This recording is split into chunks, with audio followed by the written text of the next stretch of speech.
Live टिस्की night bulletin दिन भर बिहार में आपका स्वागत है। मैं रोहित वर्मा। सबसे पहले एक नजर सुर्खियों पर। जनता दरबार में सीएम नीतीश ने फरियाद सुनकर रह गए हैरान। स्वर्ण आरक्षण पर सुप्रीम कोर्ट के फैसले के बाद सुशील मोदी ने आरजेडी को घेरा। बीजेपी सांसद सुशील कुमार मोदी ने लालू यादव को लेकर दिया बड़ा बयान। कुर्नी उपचुनाव में भी तेजस्वी यादव का खेल खराब करेंगे ओवैसी। AIMIM का उपचुनाव लड़ने का ऐलान। स्वर्ण व्यवसाय की हत्या के बाद आरा पहुंचे पप्पू यादव, परिजनों से मिले। बीजेपी नेता की गोली मारकर हत्या, विरोध में सड़कों पर उतरे लोग। बेतिया में पुलिस शराब तस्करों के बीच गोलीबारी। कैमूर में आग लगने से एक ही परिवार के 4 लोग झुलसे। बक्सर में 11 लाख मिट्टी के दीप से बनी भगवान राम की आकृति। साल का आखिरी चंद्र ग्रहण कल सुबह 9:21 से शुरू।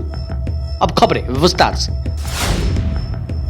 जनता दरबार में सीएम नीतीश ने सुनी फरियादियों की फरियाद, अधिकारियों को दिए निर्देश। दीपावली और छठ की छुट्टियों के बाद सोमवार को मुख्यमंत्री का जनता दरबार आयोजित किया गया। जनता दरबार में सीएम नीतीश ने प्रदेश भर से अपनी शिकायत लेकर पहुंचे लोगों की फरियाद सुनी और संबंधित अधिकारियों को त्वरित कार्रवाई के लिए निर्देश दिया। इस दौरान सीएम नीतीश के सामने ऐसे कई मामले आए जिसको सुनकर नीतीश कुमार दंग रह गए। दरअसल मधुबनी से आए एक शख्स ने सीएम से सामने एक ऐसी बात कह दी कि वह हैरान रह गए और तत्काल अधिकारी को फोन लगा दिया। एक फरियादी ने जमीन अधिग्रहण से जुड़ी शिकायत मुख्यमंत्री से की। फरियादी ने कहा कि दाखिल खारिज के लिए अंचल अधिकारी 50,000 मांगे हैं। जब हमने पैसे देने से मना किया तो उन्होंने कहा कि मुख्यमंत्री तक पैसा जाता है। स्वर्ण आरक्षण पर SC के फैसले के बाद सुशील मोदी ने आरजेडी को घेरा। सुप्रीम कोर्ट ने सामान्य वर्ग के आर्थिक रूप से कमजोर लोगों को 10% आरक्षण के प्रावधान को बरकरार रखा है। 5 जजों की बेंच में से 3 जजों ने संविधान के 103वें संशोधन अधिनियम 2019 को सही माना है। सुप्रीम कोर्ट में इसे मोदी सरकार की बड़ी जीत मानी जा रही है। सुप्रीम कोर्ट के फैसले के बाद एक बार फिर सियासत गर्माती दिख रही है। बीजेपी ने इसको लेकर राजद पर हमला बोला है। उन्होंने कहा है कि जिस आरजेडी ने 10% आरक्षण के विरोध में संसद के दोनों सदनों में मतदान किया था, वह अब किस मुंह से स्वर्णों से वोट मांगने जाएंगे।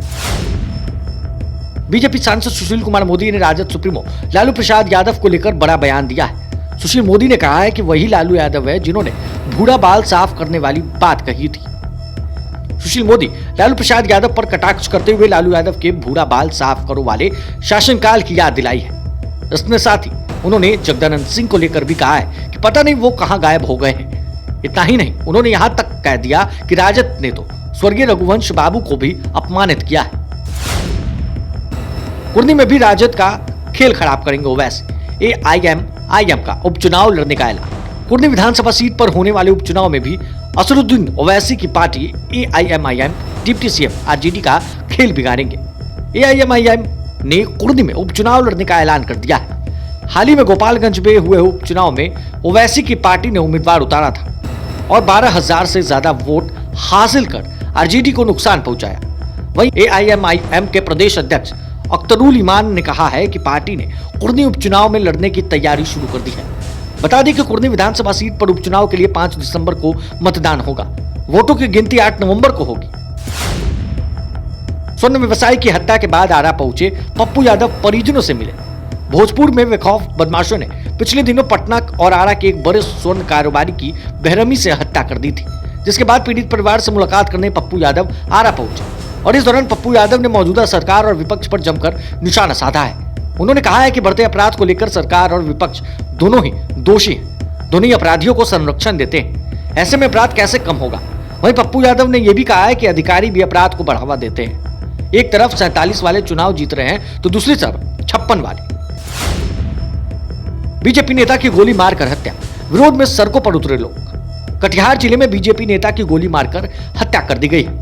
बदमाशों ने कटिहार के पूर्व जिला पार्षद बीजेपी नेता संजीव मिश्रा को दिन दहाड़े मौत के घाट उतार दिया है। बताया जा रहा है कि बीजेपी नेता के घर के सामने से ही उनकी हत्या की गई। घटना के पीछे का कारण पुरानी रंजिश बताया जा रहा है। घटना की जानकारी मिलते ही लोग आक्रोशित हो चुके हैं। मुख्य मार्ग पर बैरिकेडिंग कर सड़क जाम कर दिया है। इस दौरान आक्रोशितों ने जमकर वाहनों में तोड़फोड़ भी किया है और आक्रोशित लोग हत्यारे की गिरफ्तारी की मांग करने लगे हैं। बेतिया में पुलिस शराब तस्करों के बीच गोलीबारी, एक अपराधी की मौत। बेतिया में शराब तस्कर और पुलिस के बीच मुठभेड़ हो गई है। बताया जा रहा है कि शराब मामले में कार्रवाई के लिए पुलिस की टीम गई हुई थी, जहां माफियाओं से उनका सामना हो गया। घटना श्रीनगर थाना क्षेत्र के पुजहा दियारा की है, जहां गुप्त सूचना मिलने पर कई पुलिस और तस्करों के बीच जमकर गोलीबारी हुई। बता दें कि पुलिस को दियारा क्षेत्र में भारी मात्रा में नाव से शराब आने की सूचना मिली थी। पुलिस जब छापेमारी करने दियारा इलाके में पहुंची तो शराब कारोबारियों ने पुलिस पर ही गोलियां चलाना शुरू कर दिया। पुलिस की जवाब कार्रवाई में एक शराब कारोबारी ढेर हो गया। पुलिस ने मौके से 27 से ज्यादा खोखे और शराब लदा हुआ एक ट्रैक्टर बरामद कर लिया। कैमूर में आग लगने से एक ही परिवार के 4 लोग झुलसे। कैमूर में गैस सिलेंडर में रिसाव के कारण लगी आग में एक परिवार के 4 लोग गंभीर रूप से झुलस गए। घटना मोहनिया थाना क्षेत्र के कटहरा कला गांव की है, जहां घर में खाना बनाने के दौरान गैस सिलेंडर में रिसाव शुरू हो गया, जिसके कारण आग लग गई। अगलगी की घटना में एक छोटी बच्ची समेत 4 लोग झुलस गए। आनन फानन में आसपास के लोगों ने सभी घायलों को इलाज के लिए अस्पताल में भर्ती करवाया है। बक्सर में 11 लाख मिट्टी के दीप से बनी भगवान राम की आकृति। बक्सर में अंतरराष्ट्रीय संत समागम कार्यक्रम स्थल पर भगवान राम की आकृति को 11 लाख मिट्टी के अलग अलग रंगों से सजाया गया है। इसमें राम कर्म भूमि प्रसंग को दर्शाया गया। इस कार्यक्रम के माध्यम से भी विश्व रिकॉर्ड बनाने की तैयारियां की गई है।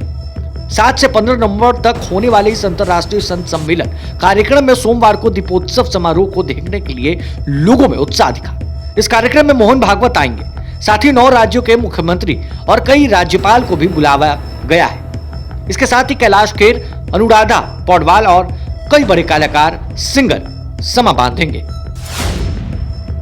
साल 2022 का आखिरी चंद्र ग्रहण कल सुबह 9:21 से शुरू।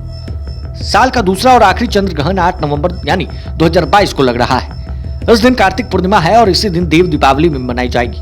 चंद्र ग्रहण सूतक सुबह 9:21 से शुरू होगा और सूतक काल शाम 6:18 तक समाप्त हो जाएगा। भारत में चंद्र ग्रहण जब से देखा जाएगा उस वक्त कटा हुआ चांद दिखाई देगा, जो धीरे धीरे पूर्ण गोलाई के रूप में परिवर्तित हो जाएगा। वहीं राजधानी पटना में शाम 5:09 से ही चंद्र ग्रहण दिखाई देना शुरू हो जाएगा। बहरहाल इस खबर में बस इतना ही। अगर आप हमारे इस वीडियो को हमारे YouTube चैनल पर देख रहे हैं, चैनल को सब्सक्राइब कर ले, साथ ही साथ हमारे Facebook पेज को फॉलो करना बिल्कुल भी ना भूलें। धन्यवाद।